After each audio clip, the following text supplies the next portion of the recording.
Hello, welcome back to my channel. সবাই তোমরা কেমন আছো? কালকে যেহেতু আমার বরের জন্মদিন, তাই ভাবলাম কি করা যায়। তাই কিছুটা পরিমাণ দুধ নিলাম আর পাউরুটি নিলাম, করে ইনস্ট্যান্ট আমি রাবড়ি বানিয়ে ফেললাম। আর ওপর দিয়ে কিছু কিশমিশ ছড়িয়ে আমার রাবড়ি কমপ্লিট হয়ে গেছে। কমপ্লিট করার পর এবার রাতের জন্য কিছু প্ল্যান করতে হবে, কারণ আমি মিডনাইট সেলিব্রেশন করবো। এই ব্যাগটার মধ্যে কি আছে দেখা যাক। এই ব্যাগটার মধ্যে আমি ফুল নিয়ে এসেছি, আর এটা হলো একটা বেন্টো কেক। খুব সুইট দেখতে কেকটা, খুললে পরে দেখতে পাবে তোমরা। আজ 10:30 থেকে প্রিপারেশনের জন্য বসে পড়েছিলাম। এবার যে ব্যাগটা দেখেছিলাম সেই ব্যাগটার মধ্যে ছিল হচ্ছে বেলুন পাম্প, বেলুন আর হ্যাপি বার্থডে স্টিকার।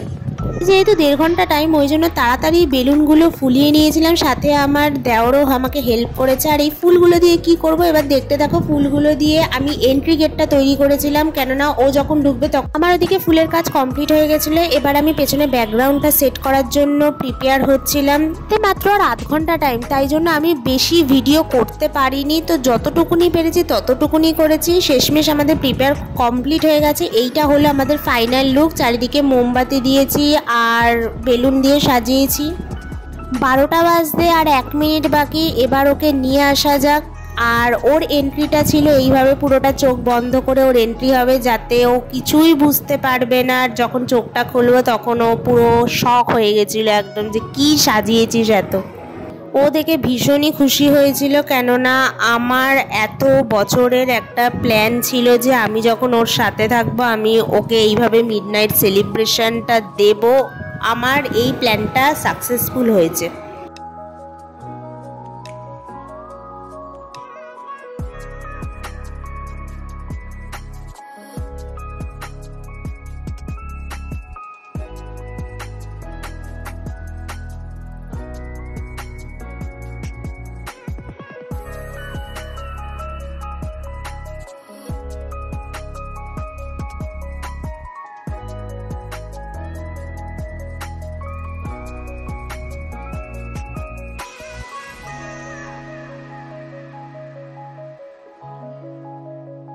যাই হোক, ও চারিপাশটা দেখে নিয়েছিল আগে। ওর দেখতে অনেকটা সময় লেগেছিল যে এত কিভাবে সাজিয়েছিস, একটু দেখে নেওয়া যাক। তারপরে ও কেক কাটতে বসেছে। এবার কেকটা কাটা হয়ে গেছে, আমরা একটা ফটো তুলে নিয়েছি। আর এটা হলো সেই বেন্টো কেকটা। দেখে বলো কেকটা কেমন হয়েছে।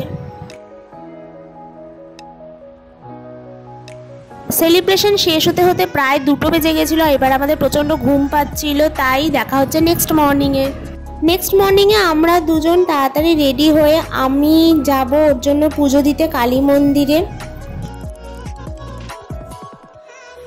তো কালী মন্দিরে পুজো দেওয়া আমাদের হয়ে গেছে। ওকে প্রসাদ খাইয়ে দিয়েছি। তারপর আমি দুপুরে গোছানোর জন্য রেডি হয়ে গেছিলাম। ওকে এইভাবে ঠিক আমি সাজিয়ে দিয়েছিলাম। মেনুর মধ্যে ছিল ভাত, 5 রকম ভাজা, মাছের মাথা দিয়ে মুগ ডাল, ফুলকপি রোস্ট, চিংড়ি মাছ, ইলিশ মাছ, এছাড়াও শশা ছিল, মিষ্টি ছিল, মাজা ছিল, আর সাথে ছিল দই। আমি সাজাচ্ছিলাম আর ও আমার ভিডিও করে দিচ্ছিল। এবারে সাজানোটা পুরোটা কমপ্লিট হয়ে গেছে। দেখে বলো সাজানোটা কেমন হয়েছে। আমরা যথারীতি দুপুরে খাওয়া তাড়াতাড়ি কমপ্লিট করে একটু রেস্ট নিয়ে আমরা আবার সন্ধ্যের জন্য রেডি হচ্ছিলাম। সন্ধেবেলা কোথায় যাব সেই নিয়ে দুপুরে একটা প্ল্যান করা হচ্ছিল। শেষমেশ ব্যারাকপুর আর্টসালানে ঠিক হলো, তাই আমরা ব্যারাকপুরে যাওয়ার জন্য রেডি হচ্ছিলাম। আমরা স্টেশন থেকে সরাসরি ট্রেন ধরে একদম যাচ্ছিলাম ব্যারাকপুরের দিকে। প্রায় 25 মিনিট পর আমরা ব্যারাকপুর স্টেশনে নেমে গেছি। এবার আমরা যাব আর্টসালানের দিকে, যেটা অতীন্দ্রর ঠিক পাশেই। আমরা অলরেডি আর্টসালান রেস্টুরেন্টে চলে এসেছি। এইটা নতুন করেছে এই রেস্টুরেন্টটা, আমাদের খুব একটা যাওয়া হয়নি, তাই ভাবলাম যে নতুনত্ব কোন রেস্টুরেন্টে আছে যাওয়া যাক, তাই আমরা আর্টসালানটাকে বেছে নিয়েছিলাম। আর্টসালানের ভেতরের অ্যাম্বিয়েন্সটা ভীষণই সুন্দর ছিল। আমরা টেবিলে বসার সাথে সাথে আমাদের পাশে এই মেনু কার্ডটা দিয়ে দিয়েছিল, কিন্তু আমরা সেখান থেকে চয়েস করেছিলাম 2টো মাটন বিরিয়ানি আর একটা স্পেশাল বিরিয়ানি। আর তার সাথে আমরা 2 গ্লাস কোল্ড ড্রিঙ্কস নিয়ে নিয়েছিলাম। অর্ডারটা যখন আসলো আমাদের সার্ভ করতে হয়নি নিজেদের, ওরাই বললো যে আপনারা বসুন, আমরাই সার্ভ করে দিচ্ছি। তো ভালোই হলো, তা খাটনি আর কে করে, ওরাই সার্ভ করে দিল। তারপর আমরা খাওয়া শেষে কতগুলো ছবি তুলে নিলাম। এবার আমরা যাচ্ছি বাড়ির দিকে। বাই বাই, দেখা হচ্ছে নেক্সট ভিডিওতে।